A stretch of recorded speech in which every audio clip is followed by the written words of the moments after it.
Assalamualaikum warahmatullahi wabarakatuh. Teknologi produksi timun merupakan suatu kegiatan untuk memproduksi benih timun yang berkualitas dan bermutu tinggi.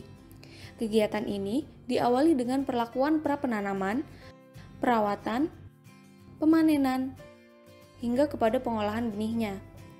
Berikut merupakan kegiatan teknologi produksi benih timun oleh D2 kelompok 1. Benih timun disemai dengan media tanam kokopit dengan ditanam kedalaman 2 cm. Penyiraman dilakukan dengan sprayer sehari 2 kali. Diletakkan pada tempat yang tidak terkena sinar matahari langsung. Pembersihan gulma dilakukan di sekitar plot agar tidak terjadi persaingan unsur hara. Pengolahan lahan dilakukan dengan pembalikan tanah dengan cangkul atau cetok sampai dengan terlihat gembur. Setelah itu diberikan pupuk dasar NPK dengan jarak 5 cm dari tanaman dengan kedalaman 5 cm. Mulsa ditarik sekuatnya agar tidak memuai ketika terkena sinar matahari. Selanjutnya memasang dengan menarik 4 sisi secara bersamaan. Diberi bambu atau lidi lalu ditancapkan ke tanah. Terakhir melubangi mulsa sesuai jarak tanam dengan alat pelubang. Penanaman tanaman timun menggunakan jarak tanam 25 cm dikali 25 cm dengan menggunakan alat bantu meteran untuk mendapatkan jarak tanam yang sesuai. Penentuan jarak tanam sangat penting untuk tanaman.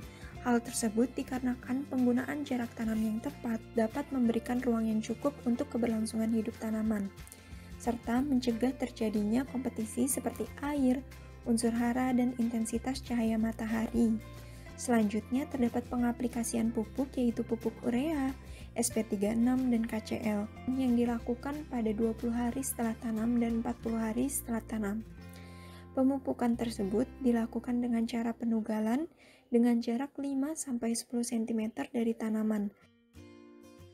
Kegiatan penyulaman dilakukan untuk mengganti tanaman yang tidak tumbuh, yaitu dengan cara menanam kembali benih timun 2 minggu setelah tanam pada lubang tanam yang tanamannya ini tidak tumbuh. Kegiatan perawatan meliputi pemberian fungisida, insektisida, dan PGPR yang diaplikasikan menggunakan sprayer. Lalu dilakukan juga penyiangan, yaitu pencabutan gulma yang tumbuh di sekitar tanaman timun. Pembuangan bunga ini dilakukan dengan memotek langsung bunga jantan yang ada pada tanaman betina. Begitu juga dengan bunga betina yang ada pada tanaman jantan. Hal ini dilakukan untuk menghindari terjadinya penyerbukan sendiri pada tanaman timun. Penyungkupan dilakukan dengan menyungkup bunga betina menggunakan sedotan yang ukurannya agak besar atau dapat menggunakan kertas layang. Penyungkupan dilakukan agar bunga betina yang ingin dipolinasi tidak terbuahi terlebih dahulu. Sehari setelah penyungkupan dilakukan polinasi, yaitu dengan mengambil bunga jantan dari tanaman jantan lalu mengoleskan serbuk sari ke putik yang ada di bunga betina. Setelah itu diberi label dengan keterangan tanggal dan nama yang melakukan polinasi.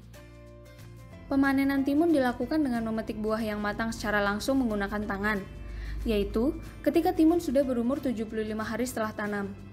Ciri-ciri buah timun yang siap panen adalah berwarna hijau muda cerah, berbentuk lurus, dan secara umum berukuran besar. Pengolahan benih timun dilakukan dengan cara ekstraksi basah, karena benih timun memiliki lendir yang harus dibersihkan agar tidak menghambat proses perkecambahannya. Ekstraksi basah ada 2 macam, yaitu fermentasi dan kimia dengan menggunakan HCl. Demikian merupakan serangkaian kegiatan teknologi produksi benih timun yang dapat memberikan hasil benih timun yang berkualitas dan bermutu tinggi. Sekian dari D2 kelompok 1, semoga dapat memberi manfaat bagi semuanya. Wassalamualaikum warahmatullahi wabarakatuh.